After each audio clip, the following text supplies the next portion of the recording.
Action step 4 is to train your staff. And in the very first sentence, it reads, training your staff is an important step toward ensuring that your public entity complies with the rule. Training is absolutely essential because we need to make sure that everybody is on the same page and has a basic understanding of accessibility and specifically the web content accessibility guidelines. So there are two sections in action step 4. This first section is general training for all staff members. To start, it's probably a good idea for all staff members to be trained on what accessibility means and why it is important. And then we have some links to the W3C's website, and they do have some good resources here. The important takeaway is that we need to make sure that we don't skip steps and we don't assume that people understand even what we're doing here. So we want everyone to be aware of what accessibility is, what is it involves, and that why we're undertaking these efforts and why these efforts are so important. So that general training is a good primer, and that leads us to specialized training. So we have this next section that reads other specialized training. Different staff members will require other additional trainings depending on their specific duties and responsibilities.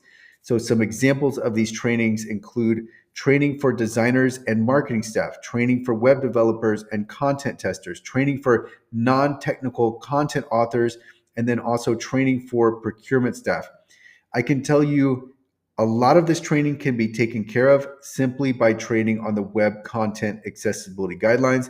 But then when we get to designers and developers, that's where things can get more advanced. And so then we need to, and specifically for developers, that's where we're going to take it beyond that. So that's where we're going to look for this specialized training. But otherwise, if you learn the web content accessibility guidelines, particularly for the roles involved, then your team will have that baseline knowledge. And if they need to take it further, depending on their role and their responsibilities, then they can.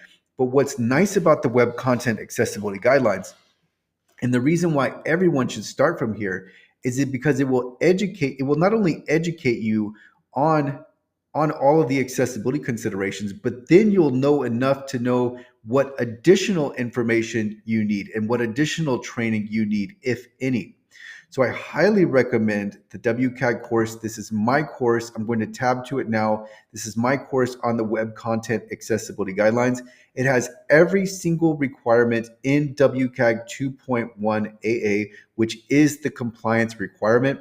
And here you can buy as many licenses as you need.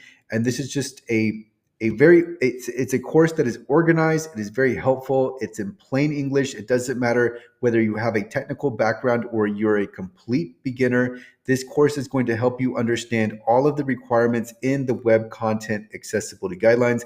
Your team can take the course at their own pace.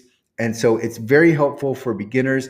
And again, this is going to give you that baseline knowledge that you need. And then if you need additional training, then you will know what training you need after the WCAG course. But this is going to take care of a lot of the specialized training, especially for people who are in marketing roles or content creation roles. They're going to understand exactly what is needed. What's also nice about the WCAG course is that all of the success criteria, all of the lessons for the various success criteria also include the roles involved. So if your role is not involved, then you don't have to pay a special attention to some of the success criteria. Now, I highly recommend that you go through all of them. I really, really recommend that because it will give you a better understanding for accessibility.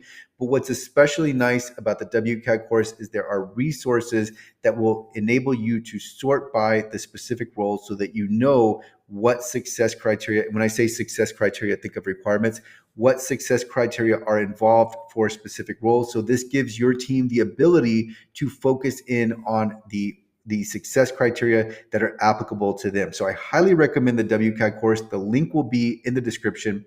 But here we've gone through action step 4.